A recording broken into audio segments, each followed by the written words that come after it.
Buenas, mi nombre es Jorge Machado, soy profesor de filosofía, egresado de la maestría de filosofía de la Universidad Simón Bolívar y profesor de la Universidad Central de Venezuela, jefe del departamento de praxis de la Escuela de Filosofía.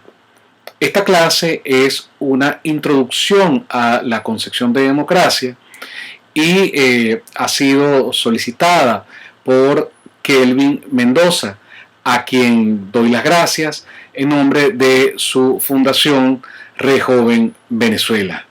Nuestro propósito será entonces estudiar lo que es la democracia y lograr entender qué la caracteriza, cuáles son los elementos esenciales en que se fundamenta, y esto desde una perspectiva de un filósofo contemporáneo que me interesa muchísimo resaltar en el pensamiento político actual.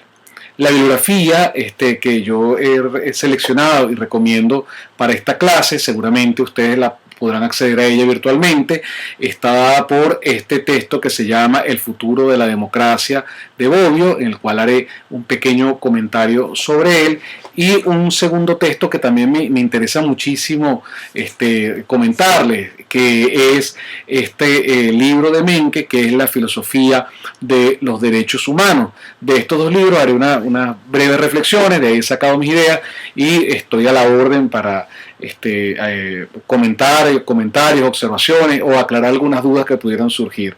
Nuestra pretensión con esta clase es muy humilde, simplemente es acercarnos a algunas de las nociones comentadas por estos pensadores y ver de qué manera se pueden interpretar para que en estos tiempos de cuarentena ustedes puedan reflexionar sobre ello y poder ir ahondando en la noción de democracia y la concepción teórica que está detrás de este sistema político y de pensamiento teórico.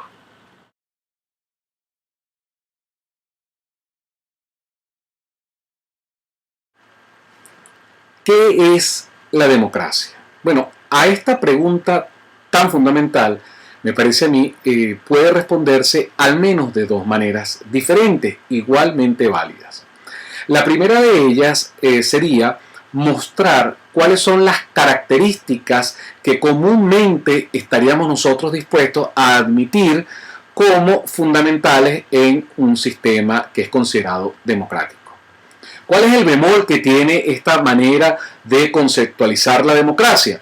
Que seguramente ustedes tendrían en mente algunas características que no están consideradas dentro de del conjunto que yo considero como fundamentales, o algunas de las que yo considero fundamentales podrían estar de más o consideradas por ustedes como no necesariamente fundamentales para definir lo que es la democracia. En otras palabras, sería bastante complejo que llegáramos a acuerdos a propósito de cuáles son estos elementos fundamentales, característicos del sistema democrático. La segunda manera es señalando aquello que es esencialmente necesario para que un sistema sea considerado como democrático. Es decir, ¿qué hace que un sistema político sea democrático y pueda discernir de cualquier otro tipo de sistema? Este segundo camino, esta segunda vía para conceptualizar lo que es la democracia, es, en honor a la verdad, el camino que va a seguir Bobbio, y le vamos a dedicar algo más de tiempo a él. Pero veamos con un poco de detalle el primero de estas maneras, de estos caminos para conceptualizar lo que es la democracia. Entonces, ¿qué características nosotros podríamos considerar como fundamentales a la hora de establecer lo que es la democracia? Bueno, en primera instancia, nosotros casi con certeza tendríamos al menos 4 características. En primer lugar, creo que todos tendríamos el acuerdo que la democracia requiere una separación de los poderes. Y esto a razón de que el sistema democrático tiene un equilibrio entre distintas fuerzas que se complementan y se autorregulan. Y esta división de los poderes ha sido característica de la democracia, tal y como la hemos concebido en Occidente, como un sistema de equilibrio y contrapeso. Por supuesto, las democracias contemporáneas considerarían la alternabilidad en el poder, ya que los sistemas democráticos exigen en la contemporaneidad la renovación y oxigenación de los gobiernos. Y entonces nosotros diríamos que para una mayor participación habría que ver distintas, digamos, fases y cambios y alternabilidad en el quehacer de los gobiernos, ¿no? Y por lo tanto alternabilidad. Una tercera característica que sería fundamental y creo que nadie estaría dispuesto a dejarla por fuera, es que la democracia debe tener elecciones libres. Y esto es muy complicado de definir porque para nosotros hablar de elecciones libres tendríamos que llegar a acuerdos sobre qué consideramos nosotros en primera instancia como una elección, en segunda instancia como libre, y tendríamos que ver que hay distintos acuerdos sobre justamente estas dos condiciones. Ahora bien, las elecciones libres implican la mayor participación sin coacción de los pertenecientes a un grupo político determinado. ¿Esto es suficiente? No, por supuesto que no. Haría falta definir cuáles son las reglas de estas elecciones libres y de qué manera debe cumplirse los procedimientos para que sean consideradas estas elecciones como realmente libres. Entonces, bueno, es fundamental entonces que nosotros atendamos estas características, pero estas tres no son suficientes. Habría que considerar al menos una más, que yo creo que ustedes seguramente están pensando y estarían preguntándose por qué no la he incluido. Y es justamente el respeto al Estado de Derecho. Las democracias se caracterizan porque hay unos derechos que se mantienen inalienables y de alguna manera presentes como una garantía fundamental para la vida de sus ciudadanos. Bueno, el Estado de Derecho seguramente es una de las razones, no solamente de ser de la democracia, sino de los elementos que mejor definen lo que es esta democracia. Ahora, ¿cuál es el problema con esta, digamos, manera de definir lo que es la democracia? Bueno, en primer lugar, lo que ya señalábamos, que ustedes podrían precisarme y decirme que alguna de estos elementos, en su opinión, no es tan importante o no es fundamental y no tiene por qué necesariamente estar. O podrían decirme que faltan elementos y que los que yo he señalado no necesariamente son todos y ni los más importantes, sino que habría que incluir otros. Bueno, esta manera entonces de enfrentar la conceptualización de la democracia hace que no sea posible priorizar uno sobre otro y por lo tanto no podemos llegar a una concepción de lo que es la democracia que permita arropar todas las características que nosotros quisiéramos tener. Pues sería un trabajo infinito el hacerlo de esta manera. Entonces, bueno, tiene sus bemoles, a pesar de que es una manera interesante de acercarse a ella y puede ser un ejercicio de reflexión política que nos permita a nosotros conceptualizar lo que es la democracia. El segundo camino, que como yo señalé, es el camino que Bobbio va a utilizar en su libro El futuro de la democracia, es muy interesante y quisiera exponerlo y conversarlo con ustedes. En este camino, lo que se va a intentar es encontrar las características fundamentales que distinguen la democracia de otros sistemas políticos, como por ejemplo las autocracias, ¿no?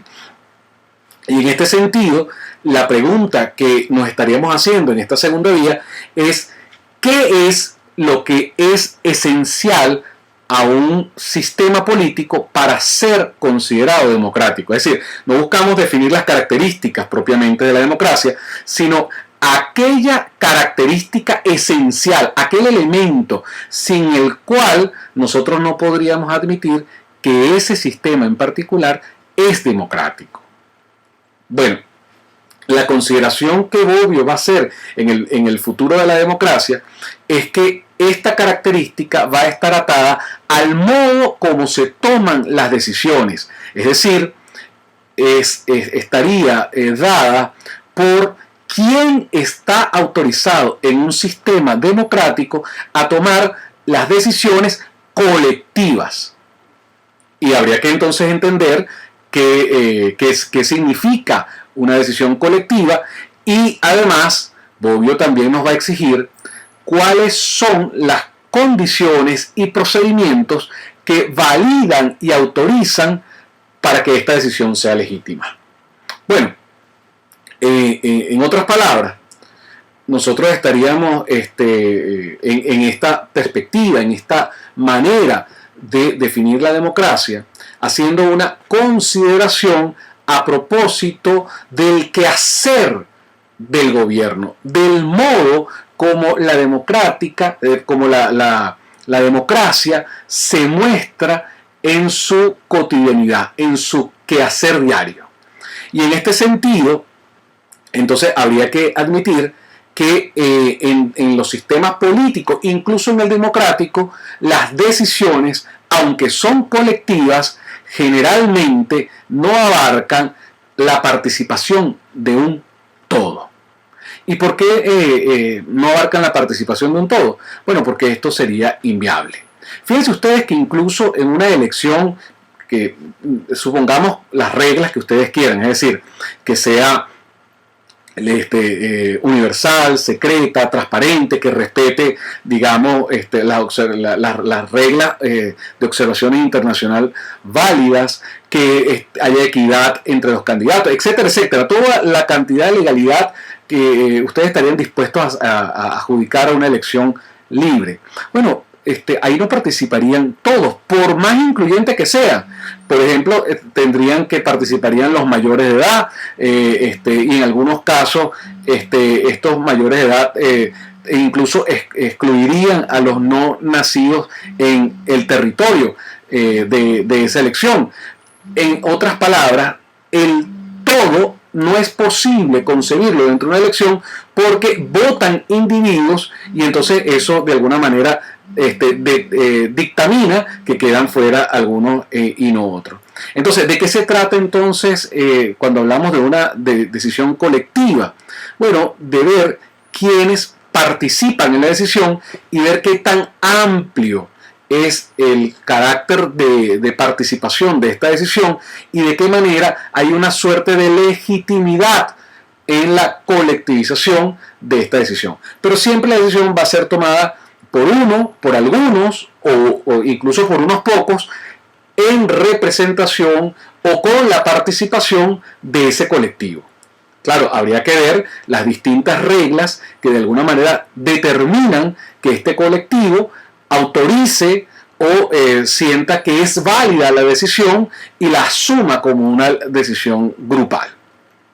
Ahora bien, entonces, nosotros no podríamos dictaminar si un gobierno es no democrático, porque en última instancia la decisión sería colectivizada, atendiendo a sus propias reglas y atendiendo a la mayor o menor participación. Lo que sí podemos decir es que a mayor participación, a mayor colectivización y a mayor respeto de unas reglas y unas condiciones de la decisión colectiva, entonces el gobierno es más o menos democrático.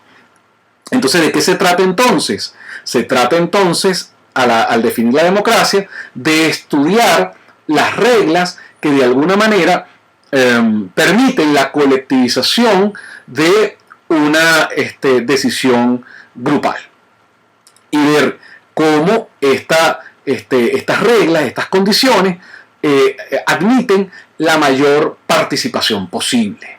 Así, cuando hablamos que se está democratizando un sistema de gobierno, lo que estamos hablando, lo que estaríamos diciendo es que se está permitiendo mayor participación en la toma de decisiones. Bueno, claro, el ideal sería, ustedes podrían pensar, la decisión unánime. Pero ya Bobbio advierte que esto no solamente es difícil, sino muchas veces no es posible. Y en todo caso, señala que las decisiones unánimes se toman o cuando es muy grave la situación o cuando no tiene importancia. Pongamos un ejemplo. En algunas constituciones las elecciones van a una primera vuelta y si no alcanza un número porcentaje, un porcentaje de votos que generalmente está por encima de las 3/3 partes, las 3/4 partes de la votación, se va a una segunda vuelta con los dos candidatos más votados. Esta segunda vuelta lo que intenta es buscar la unidad y hacer que sea de alguna manera mucho más legítima la participación y se busque unificar una decisión que tampoco llega a ser unánime en la mayoría de los casos, pero que le da muchísima, digamos, más validez y autoridad a una elección en particular. Entonces, el ejemplo de la segunda vuelta es un interesante ejemplo de búsqueda de unanimidad.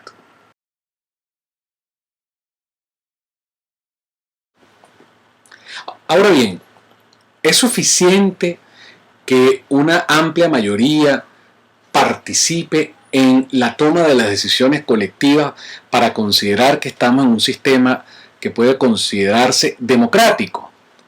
Incluso si estas decisiones son tomadas por procedimientos legislativamente aceptados y bajo las reglas y condiciones que una jurisprudencia de un grupo determinado acepta, podríamos decir que estamos frente a un sistema democrático. Bueno, estas condiciones son necesarias significativamente, pero no suficientes.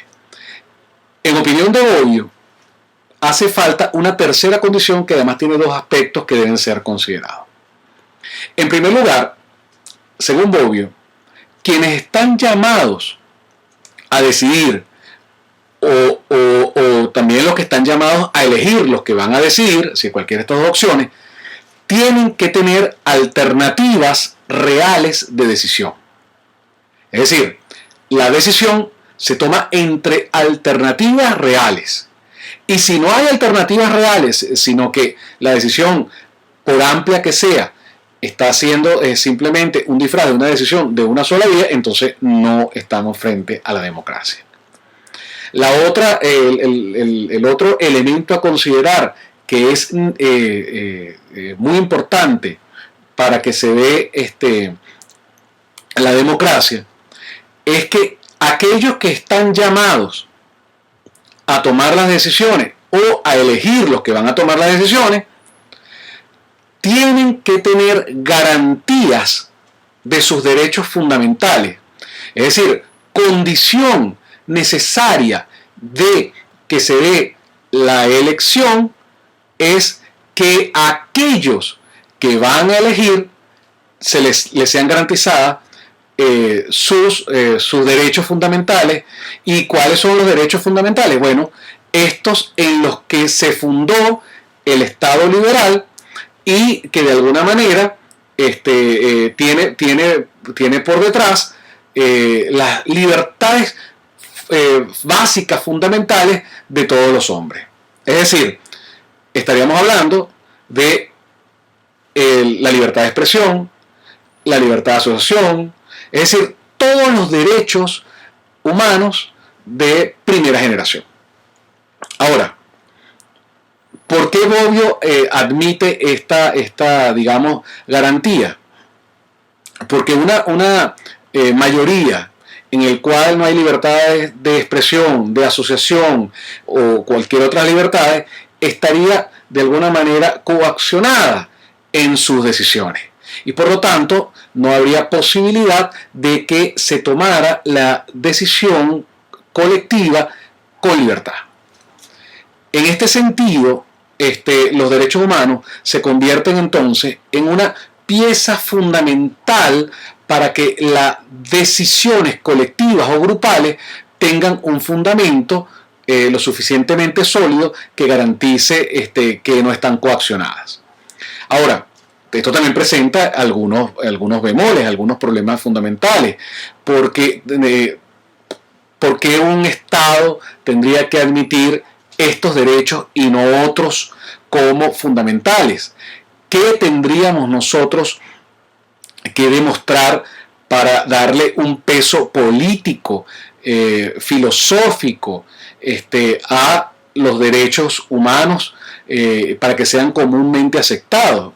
Bueno, este ejercicio reflexivo es un ejercicio que ha acompañado a la filosofía política al menos los últimos 300 años y tiene una larga data de reflexión que en una clase introductoria como esta sería muy difícil acotar. Sin embargo, me gustaría llegar a una primera conclusión, y es que para Bobbio el Estado liberal es el supuesto histórico, jurídico y por supuesto teórico del Estado democrático. Incluso Bobbio estaría en capacidad de afirmar que no puede darse realmente un Estado democrático sin las condiciones que garantiza el Estado liberal. Y que es muy difícil, muy poco probable, que otros sistemas no liberales puedan garantizar el Estado democrático. Entonces, de alguna manera, la democracia estaría sujeta a las libertades que garantiza justamente los derechos humanos. Ahora, ¿qué fundamenta estas libertades? Es decir, ¿qué condiciones de alguna manera habría que admitir para darle un peso filosófico, teórico a estos derechos como inalienables? Es muy difícil y como ya les he señalado, tiene una larga data en la tradición filosófica. Vamos a hacer una pequeña consideración a manera de bosquejo general para que ustedes puedan reflexionar sobre esto, y yo los invito a que en futuras lecturas ustedes puedan de alguna manera reflexionar a propósito de el quehacer histórico que de alguna manera nos llevó a la aceptación de los derechos humanos como universalmente válidos. Bueno, en primer lugar, habría que hacer una consideración de una perspectiva filosófica que entiende estos derechos como un fundamento originario que está dado o bien sea en un carácter teológico o bien sea en un carácter compartido por todos gracias a la racionalidad que es una e igual para todos. En ambas instancias los derechos son inalienables porque de alguna manera tienen un fundamento real, un fundamento ontológico que determina que estos derechos o bien han sido impuestos dentro del esquema de ordenamiento dado por un absoluto, o han sido revelados dentro de la racionalidad de una razón práctica que termina por entender esos universales que están guiando las conductas adecuadas o las buenas voluntades o lo que es propio del hombre. Bien, esta primera instancia se refiere sobre todo a pensadores del comienzo de la modernidad y del racionalismo, y hay grandes autores que exponen esta suerte de derechos inalienables a partir o bien del carácter absoluto que de alguna manera ordena el universo, o bien porque son principios que han sido develados por la razón que nos es común a todos y que de alguna manera interpreta de manera adecuada lo que es el universo. Una segunda etapa tiene que ver con el carácter positivo que tiene esta, sustancialización de estos fundamentos teóricos que tenían digamos, su fuerza fundamental en los filósofos modernos racionalistas. ¿Y cuál sería digamos, carácter positivo? Bueno, el acuerdo jurídico constitucional que se establece en, por ejemplo, la Revolución Francesa o en la Constitución Americana, en la cual estos derechos son traídos de la reflexión de los filósofos a la jurisprudencia constitucional de estos, digamos, acuerdos colectivos. ¿Cuál es el bemol de esta instancia en particular? Bueno, que el alcance es un alcance limitado, nacional, a grupos particulares de poder y no tiene un alcance universal. El alcance universal se logra recientemente, podríamos hablar incluso apenas en la Declaración de los Derechos Humanos después de la Segunda Guerra Mundial, pero eso sería, digamos, una historia muy larga de contar en los pocos minutos que me quedan. Entonces yo quisiera más bien hacer referencia a que una tercera instancia digamos, de dar fundamento a este carácter de los derechos humanos estaría fundamentada más bien en el acuerdo común de que los derechos humanos serían las condiciones mínimas en lo que los seres humanos merecen vivir su vida. Es decir, los derechos humanos no tendrían un carácter teleológico, ni siquiera racional, porque no apuntan a una razón, y el acuerdo jurídico estaría, digamos, comúnmente aceptado, porque todos, y ese todos entiéndase como digamos, la gran mayoría, y no como un absoluto, estaríamos de acuerdo en que la vida merece ser vivida de mejor manera si los derechos humanos están garantizados. Entonces, en este último sentido, nosotros tendríamos unos derechos humanos que de alguna manera son acuerdos, es decir, son parte de la narrativa que nos permite a nosotros de alguna manera comunicarnos en un lenguaje común. La política contemporánea estaría ganada a aceptar los derechos humanos como justamente una condición sine qua non para entender a un Estado moderno de alguna manera como válido y aceptado. Y esto sería el fundamento de los derechos humanos, que es un fundamento un poco endeble. Bueno, sí, realmente es un fundamento que no tiene el peso que pretendíamos nosotros en el siglo XVII, pero es un fundamento mucho más honesto, mucho más humilde y que nos garantiza de alguna manera ese acuerdo que permite que los derechos humanos se mantengan con un carácter positivo y como un fin en sí mismo de nuestra propia narrativa política. Bueno, estimados amigos, espero que haya sido de utilidad esta pequeña clase y espero que nos podamos encontrar en algunos otros videos. Doy de nuevo gracias a la Red de Venezuela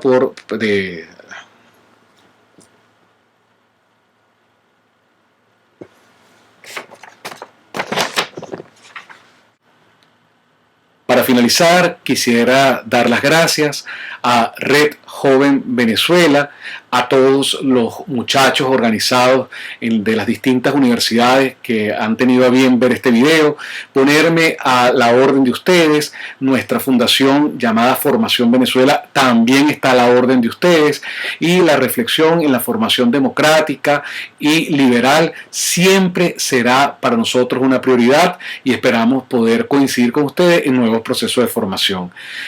A Kelvin, muchísimas gracias por la invitación y espero que entonces sea de utilidad este material que hemos preparado para ustedes. Muchísimas gracias.